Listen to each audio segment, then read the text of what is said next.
Kung ang mga maiingat na tao ay umiiwas sa sakuna, umiiwas sa panganib, umiiwas na sagasain ng masamang panahon, umiiwas sa baha, meron ding mga uri ng tao na dapat iwasan kung nais nating maging maingat sa buhay. As much as we avoid danger, there are also some types of people to avoid. And may the Lord bless us as we ponder 5 types of people to avoid in order to lead godly, peaceful, and fruitful lives. Dear God, we thank you for today. We thank you for health. We thank you for life. Patawarin niyo kami, Panginoon, sa aming mga iniisip na hindi mabuti, mga nagagawang masama. At dawa kami po ilinisin ninyo, maging dapating tumanggap na inyong pagtuturo, pagtutuwid, pagpapagaling, at pagpapaliwanag. We ask you, Father, to be our speaker. Lead us unto greater knowledge of you, so we could become better human beings, better children of you, mighty God, and better brothers and sisters to each other. Be our speaker.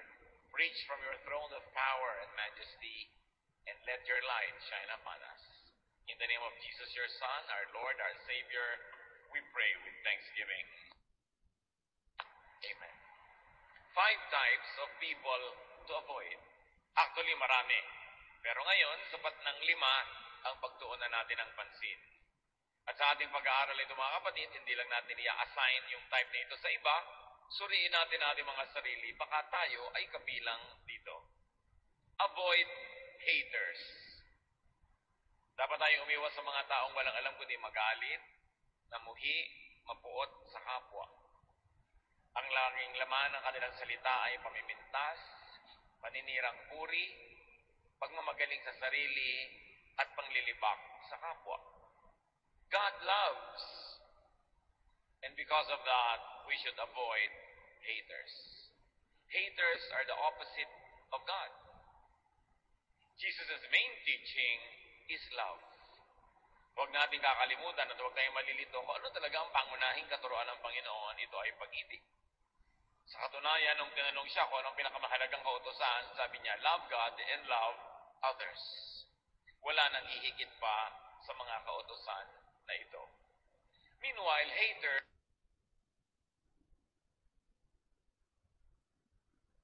ng mga salita, kilos at katuruan ng mga haters, ang mga katuruan ng Panginoon. So avoid haters.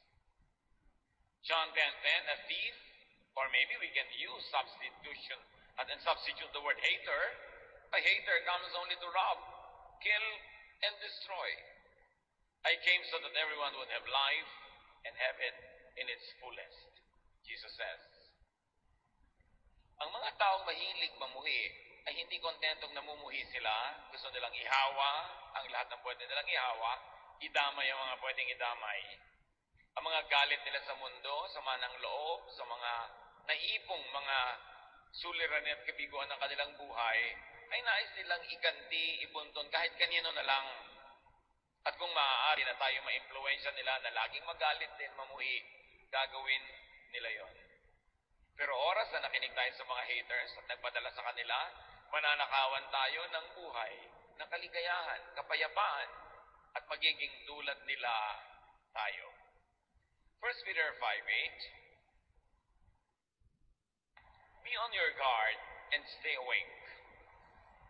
Your enemy, the devil, which you may also use the word hater, is like a roaring lion, sneaking around to find someone to attack, to influence, to infect. Walang ginagawa ang ating spiritual enemy kundi maghanap ng pagkakataon na tayo ay kanyang sirain, o kaya mas mawinam kung tayo ay pwede niya maging kasangkapan para manira ng kapwa. Kaya ang sabi ng James 4:7, resist the devil. And in our application today, resist the hater, and he will run from you. Napaka-importante na ating ingatan ang ating sarili na hindi ma-influensya ng ganitong uri ng pag-iisip. Saan natin nakikita, naririnig ang mga haters? Sa social media, maraming haters. Puro mga lason ang lumalabas sa kanilang isipan. At pagka ipinrint nila sa kanilang wall, sa kanilang site, at kinlik ang send o ang post, napakarami na agad na pwedeng malason kung palalason. Napakarami mga haters sa media, sa ating mga traditional media, radyo, telebisyon, paging sa mga dyaryo. Wala nang mabuting mapuri sa kapwa, puro kasiraan, puro panira ang ginagawa. At katakataka, pati may mga pulpito na pulpits of hatred, na walang lumalabas sa mga katuruan, na kundi punong-puno ng mga galit sa kapwa, galit sa mga kapwa mananampalataya, na iba ang sekta o iba ang kongregasyon, galit sa mga ibang relihiyon, galit sa lahat na lang. Yung napakahalagang oras na dapat sana ay nagagamit para ang mga tao ay mapayaman ang isip, maiangat ang espiritualidad, mapalaya mula sa mga negative things, ay lalong nagagamit para ang mga tao ay maimpluwensyahan na maging magagalitin din, palamuhi, mapagmataas sa sarili, at mapanghamak sa kapwa. In the name of God, the ironies of ironies. Kailangan nakikilala po natin mga kapatid ang haters. Kung minsan tiya mo yon, minsan kaibigan, minsan nanay, kung minsan tayo. Tuwing meron siyang sasabihin, ang influensya sa iyo ay magalit ka rin sa kagalit niya, mainis ka sa taong ni hindi mo kilala, husgahan mo ang taong ni hindi mo personally nadidinig o nakikita dahil sa influensya ng haters. Huwag tayong pai-influensya kahit mahal natin sila sa buhay.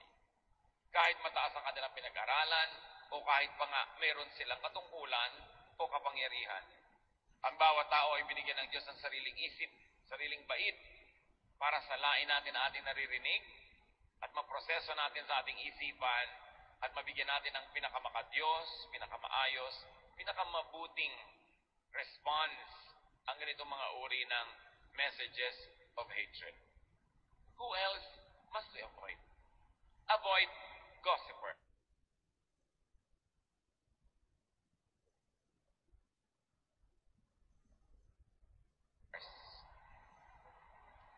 Mga paladala ng chismis.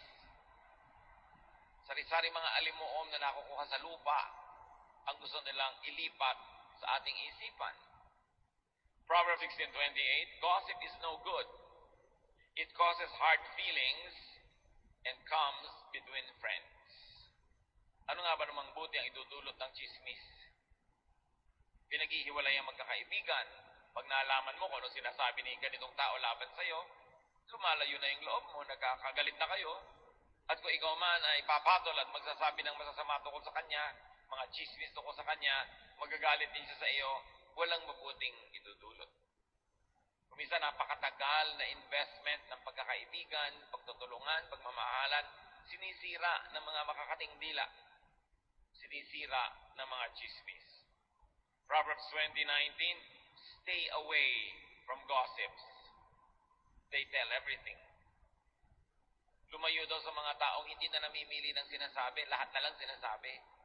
Kahit pa nga dumadating sa iyo para magsumbong ng sinasabi ng iba laban sa iyo, masama pa din ang influence sa iyo, kapatid.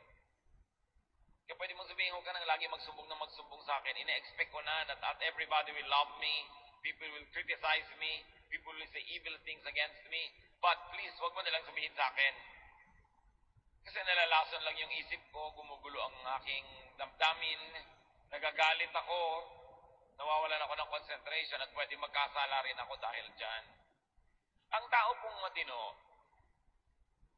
hindi buong-buo na ikinukwento ang kanyang nadidinig, lalo pangat ang kwentong ito ay hindi naman nakakatuwa at nakakapagpagalit pa nga.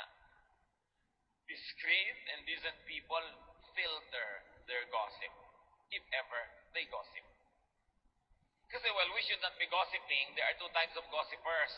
Yung gossipers who tell everything, and gossipers who are discreet and more decent, who filter and soften the gossip even just a little bit. Meron pang worse, nagdadagdag pa at nagagatong at nagsusulsol ng mga gossips. Tuwing may tao pong dumadapo sa atin, may daladalang kwento, maging sensitive tayo. Suriin natin, ano ang dahilan bakit mo ito sinasabi sa akin? Talaga bang mahal na mahal mo ako? Kailangang isumbong mo ang lahat? O gusto mo akong galitin dahil ikaw man galit doon sa mga isinusumbong mo? Madali kasi tayong mamanipulate, mamaniobra, na yung giyera ng kapwa, nagiging giyera na rin natin kahit hindi naman natin gusto dahil na-influence ang ating isip. Very discreet and decent people minimize or do not gossip at all.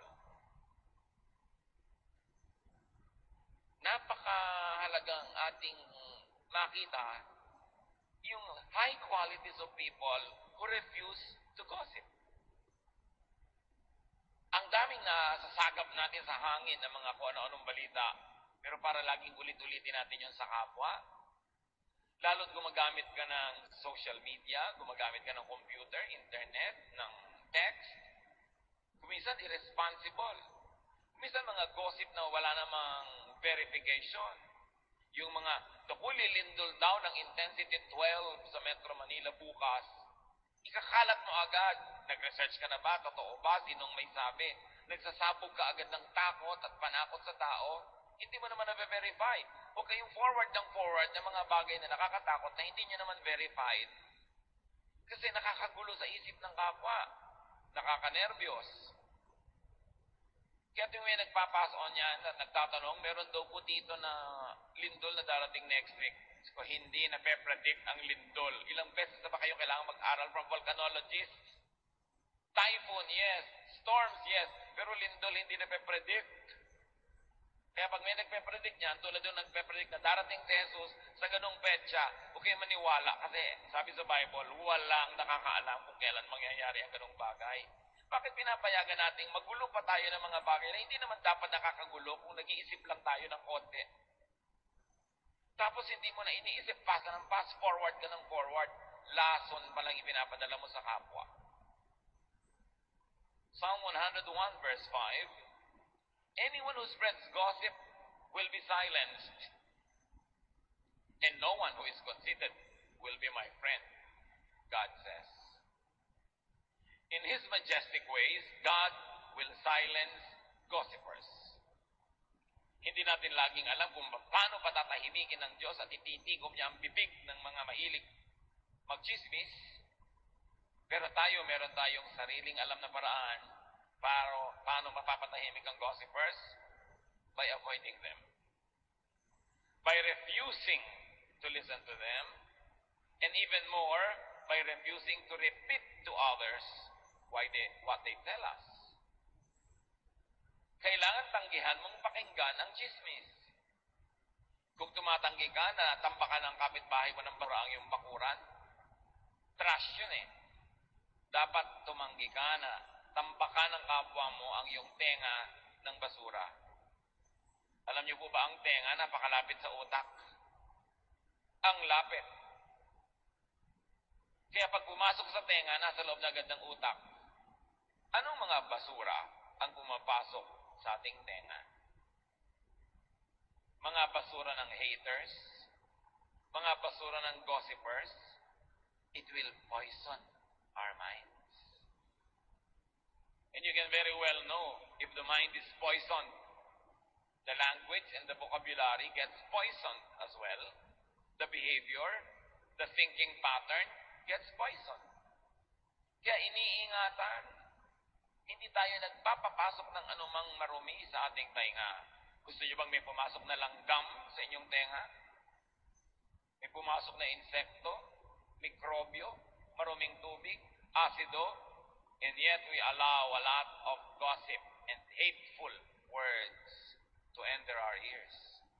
Kailangan bantayan. At kailangan kung sakaling nakapasok, huwag nang ilabas sa ating bibig. Sirain na, wasakin na in the realm of thought so that we don't become instruments of the devil. We don't become extensions of hell and extenders of hell also. Avoid tempters. Mga mapanukso. Proverbs 5:7-8. My son, listen to me and do everything I say. Stay away from a bad woman. Don't even go near the door of her house. Siyempre, pwede mo sabihin, stay away from a bad man or a bad activity or habit, a bad social media post or wall or site. Dati kasi kailangan maglakbay ka pa para ka matukso, maglakad ka pa para may mapuntahan. Pero ngayon, because of the social media, because of the internet, isang bukas ng computer, 2-3 click, nandun ka na sa pinto ng bad woman or bad man. At hindi ka lang nasa pinto, nasa kaloob-looban ka na ng kanyang bahay. Kaya ingatan. Ingatan kung anong mga pinupuntahan nating mga websites. Ingatan kung anong mga pinapanood, pinapakinggan sa social media. Dahil yan ngayon ang napakabisang kasangkapan ng tukso. Matthew 6:13, keep us from being tempted and protect us from evil. Isang major component ng prayer. Ipanalangin natin mga kapatid that with the availability of all of this technology, all the gadgets, and all the channels that we can subscribe to, visit, watch, hear, that we watch ourselves, that we exercise self-censorship, that we exercise self-control. Napakaraming mga laging nagtatanong sa akin na paano nila pipigilin ang kanilang anak, ang kanilang asawa, ang kanilang mga kaibigan na mahumaling sa mga tukso na nasa internet, pati mga online gambling. Kahit innocent-looking games, pero addictive, hindi na makapagtrabaho, hindi na makapagkwentuhan sa mga mahal sa buhay, wala nang panahon para sa ibang bagay kasi puro na lang yung gadget ang kaharap. When these things deprive you of your precious time to do good, to be good to others, they become instruments of temptation. May deception involved. Dapat maging mapanuri. And then avoid negers. Ano ba yan? Negative talkers. Yung pessimist na tinatawag, napakadilim ng paningin sa mundo, lahat pangit ang interpretasyon. Yung mga discouragers, ayaw kang patuloyin na hanapin ang iyong mga pangarap. Ayaw kang magbigyan ng lakas ng loob na to achieve, to try things. Iwasan yung mga fault finders. Sa ginagawa naman ng kapwa, laging may maganda at may mali. Pero pag lagi yung mali, pangit ang tiningnan mo, papangit ang pananaw mo sa sangkatauhan. Avoid complainers. Tuwing kaharap mo, reklamo. Lagi na lang may complaint. Lagi na lang may discontentment. And then avoid catalysts of discontentment. Yung masaya ka na, sisirain pa niya yung saya mo para ka maging unhappy. Sisirain niya yung moment mo. Nagkaroon ka bigla ng boyfriend, sisirain agad ang loob mo, naku, magkakahiwalay din kayo niyan. Yung mga lagi ng discontentment, bakit ganyan ang napili mong boyfriend? May ganito, may ganon, pintas agad. Mga discontented people who are never happy to see others become contented. Avoid agents of hopelessness and gloom because they darken your vision. They darken your outlook. They darken your life. Mahirap na lagi tayo may kanyang kausap. Hindi mo napapansin, negative ka na rin. Wala nang mabuti sa sangkatauhan, lagi na lang masama. Wala ka nang pwedeng magandang asahan, puro na lamang nakakatakot at malungkot. Ang sabi sa 1 Thessalonians 5:11, you must encourage and help each other. Susuriin ninyo kung ang inyong laging kausap ay nakaka-encourage o nakaka-discourage. Siyempre, ang matalino at concerned friend, kung minsan, i-discourage ka based on facts, based on experience, and based on a generally wise disposition. Pero may mga tao rin na ang buhay nila tadtad ng kabiguan, tadtad ng lungkot, tadtad ng frustration. Ganun na ang buong pananaw nila sa buhay. Yun ang iwasan yung maka-influensya sa inyo. So kung ang mga tao ay nagbibigay sa inyo ng discouragement at encouragement, tingnan nyo ang percentage. If most of what you get from people is discouragement, these are the types of people you should avoid. Iwasan nyo rin naman yung 100% tulak ng tulak sa inyo, sulsol ng sulsol na encourage kayo gawin kahit anong gusto nyo. Kasi hindi rin nag-iisip yun. So dapat mga 85% nang i-encourage. In mga 15, 20, dinidiscourage ka, na may point naman, then pwedeng pagtiwalaan ang payo ng ganung mga tao. Matthew 17:20. Sabi ng Panginoong Jesus, if you have faith as small as a mustard seed, you can say to this mountain, move from here to there, and it will move. Nothing will be impossible for you. Kaprasong faith can achieve much. Huwag kayong papayag na inyong faith, inyong pag-asa, yung inyong energy, tanggalin ng mga negative thinkers. Huwag kayong pumayag na inyong pananalig, tanggalin ng mga walang pananalig. Na ang inyong pananampalataya, ipahinain ng mga ayaw manampalataya. Kasi ang pananampalataya, kayamanan. Yan ang pinakamahalaga nating kayamanan. Because only faith can move mountains. Not even all the money in the world can move mountains. Not even all armies in the world can move mountains. But faith, even just the size of a mustard seed, according to Jesus, can accomplish much. So seek people who encourage faith. Makibarkada kayo, makipag-usap, makigrupo sa mga taong nagpapalakas sa inyong pananampalataya, hindi doon sa nagpapahina. Makinig kayo doon sa nagpapainit ng inyong paglapit sa Diyos kaysa doon sa mga nagpapalamig. Makinig tayo dun sa nagbibigay sa atin ng pag-asa, hindi ng takot. Dahil ang taong natatakot, lalong natutupad yung kinakatakutan niya. Seek people who encourage faith because they empower you. Seek people who empower, not those who weaken you, not those who weaken your resolve, not those who blind you with their bitterness, not those who will discourage you from loving, from believing, from hoping.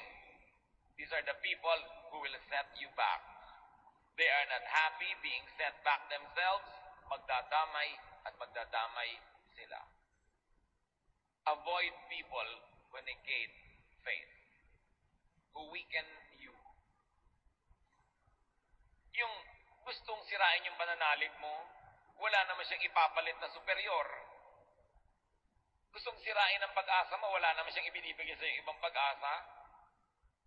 Yung gustong pigilin ka sa ginagawa mo, wala naman silang ibinibigay na alternative na pwedeng gawin na mas mabuti. Na pag nakinig ka sa kanila, you will just stop in your tracks and drop dead. Wala namang ibang ipinapalit. Makinig sa mga taong may bagong ideya. Kung yung ideya sound, maganda, nakakapagpalaya, nakakapagpayaman ng isip, nakakapagpabait, maganda yon. Pero yung pinipigil ka sa pananalig mo, pinipigil ka sa inaasahan mo, wala namang ipinapalit na maganda, anong ipapalit niya? Vacuum, emptiness, bitterness. Be careful. And avoid naggers. Yung mga yakiti-yakita, walang tigil ang bunganga, daldal lang daldal. Hindi naman lahat ng nagger, ibig sabihin lang pinapagalitan ka o sinisita ka. May mga nagger na wala lang tigil ang kadadaldal. Parang makina, mga bibig. Nakakapagod kasama. Meron ba kayong kilalang ganon? Nakakatakot makasabay mag-lunch dahil talagang pagod na pagod ka. Daig mo pa ang nagbuhat ng cross sa Kalbaryo dahil wala kang ginawa kundi makinig sa kanyang non-stop talking, walang koma, walang period, hindi ka makasingit. May kilala kayong ganon? Aboy. O baka kayo yun. Pag iniiwasan kayo ng mga tao, naglalakad kayo, papaliko sila kahit diretso dapat nung makita kayo lumiko. Baka tayo yun, nakakapagod ka usap. Magkukwento ka lang ng isang bakasyon mo, 10 bakasyon niya ang katumbas na ikukwento niya. May sasabihin ka lang tungkol sa husband mo, dadaigin niya ng tungkol sa husband niya. Laging panalo siya, ang dami niyang sasabihin. May isa ka lang tanong, ang dami-daming sagot. Nakakapagod. Sabi ng desiderata, avoid loud and aggressive persons. They are vexations to the spirit. Nakakaligalig, nakakalito, nakakagulo ng espiritu ang sobrang madaldal.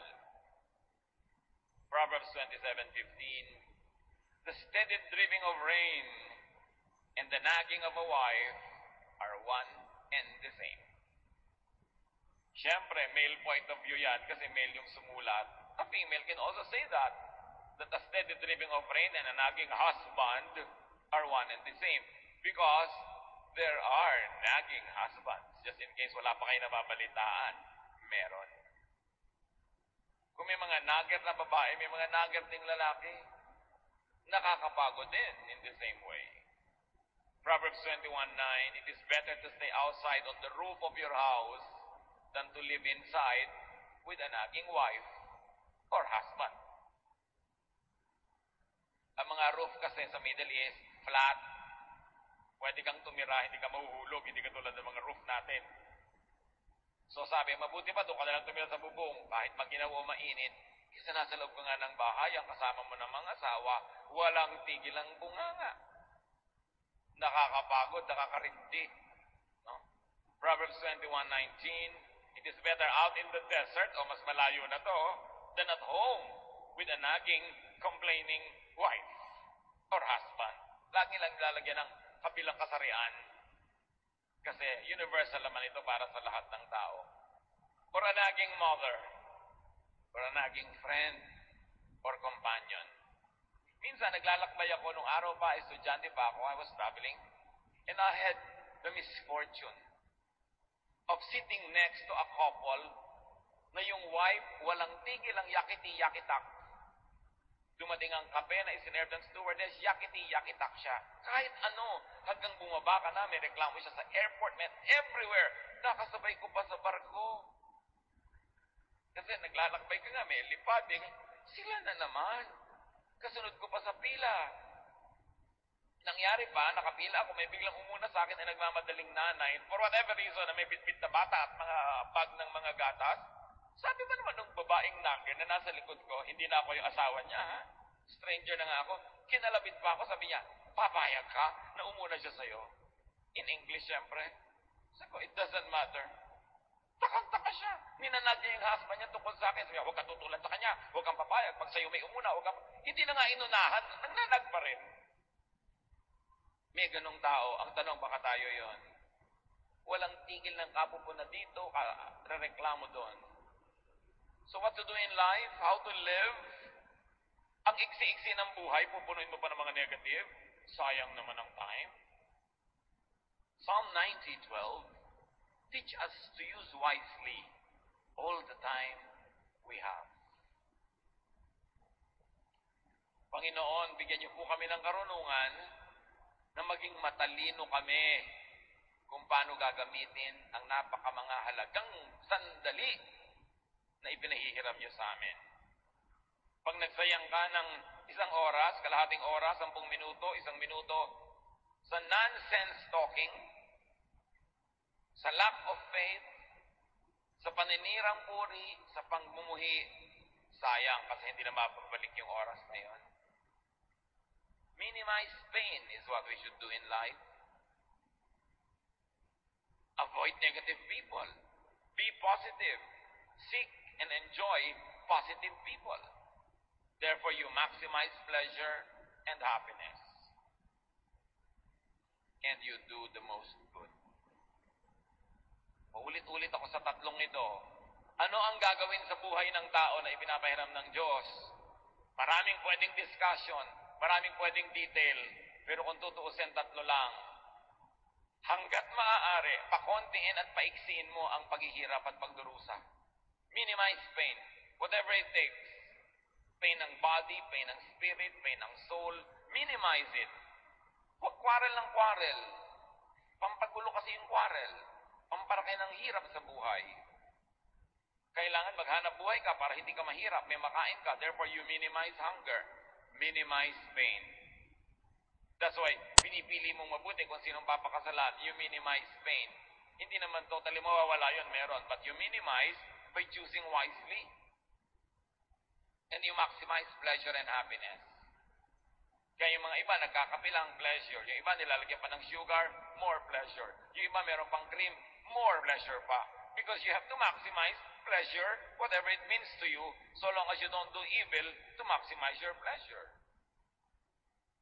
Kaya may mukha ka na, salamat. Yung iba, naglalagay pa ng makeup para mas ma-please sila. At siguro yung mga taong gusto nilang i-please. Nagdadagdag ka ng kaligayahan lagi at kasiyahan sa buhay. Bakit naman hindi? Eh, ang iksi-iksi ng buhay. Kaya nagluluto ka, sarapan mo. Napakalaking kreme naman na meron kang gulay, meron kang mga panluto, tapos ang niluto mo walang kakwenta-kwenta. Sayang ang gas. Ba't may mga ganun magluto? Walang kakwenta-kwenta. It's a crime against the planet. Sinayang mo yung mga ingredients. You maximize pleasure and happiness. That's why may bahay ka, pwede na, pero pinipintahan mo pa. At hindi basta pinta yung gusto mong kulay. Because you're maximizing pleasure. And then you do the most good to balance everything.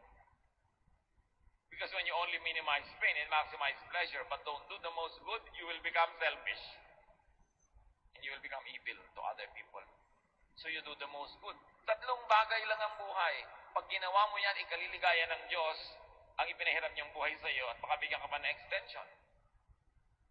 But avoid haters, gossipers, tempters, mga negative talkers, and naggers, because they will minimize your pleasure and happiness, they will maximize your pain, and they will disable you from doing the maximum good. Better be aware of bad influencers and vexations. Be aware of haters, gossipers, tempters, negative talkers, and naggers, and pray for them. Why? Because you do the maximum good. Pray for them. You don't only avoid them, you pray for them. So that they might be blessed enough to become positive in their outlook. Alam niyo yung mga taong negative, biktima lang kasi yan ng buhay. Kung tutuusin, lahat naman tayo nabibiktima ng buhay. Pero yung iba, ang sagot nila sa lahat ng hirap, kabiguan, negative attitude. Nadadagdagan tuloy ang hirap nila. Tapos na nga yung nangyaring hindi maganda because of their bad attitude. Nagpapaulit-ulit pa yun sa kanilang memory at nire-replay nila sa actual na buhay ang namamaximize yung pain, ang nami-minimize yung pleasure. Pray for them that they might be blessed enough to graduate from their bitterness. Pray for them that they will have the wisdom to see that their bitterness and negative ways won't make them happy. Pray for them so that when they realize these things and they begin to have wisdom, they will change their mind and they will change their ways. And if you could, carefully and studiously try to be a positive influence on them. Pag may mga nagger, may mga negative talkers, pag may mga bitter people, discouragers, tuwing mga panahon na hindi nyo maiiwasang sila ay makasalamuha, makasama, makausap, tiyakin nyo mga kapatid na kayo ang nakaka-influensya sa kanya ng positive at hindi kayo ang nai-influensya ng negative. Gawin nyo siyang mission field. Make a firm resolve, especially if these people are close to you, that you will become an instrument of God to bless the person so that the person could be lifted up out of negative situations and negative thinking, and they could become positive. But avoid being them or being like them. Madalas naman, nagiging tulad tayo ng mga negative, hindi naman natin napapansin at alam. Wala tayong consent. Nadadala lang tayo sa dalas nating kausap.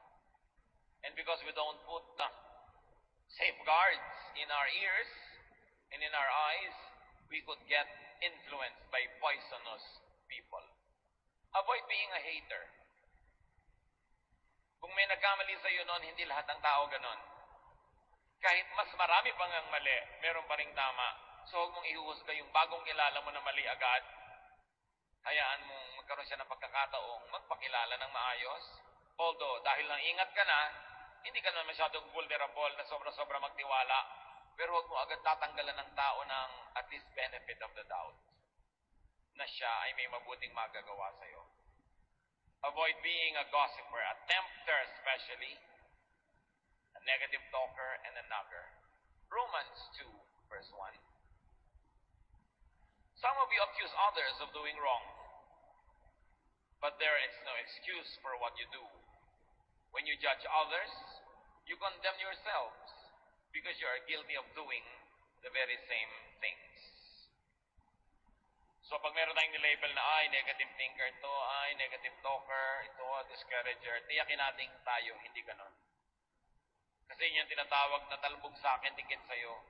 The judgment that you throw at people will bounce back to you if you are doing the same thing. So let us always examine ourselves first. Unahin natin suriin ang ating mga sarili.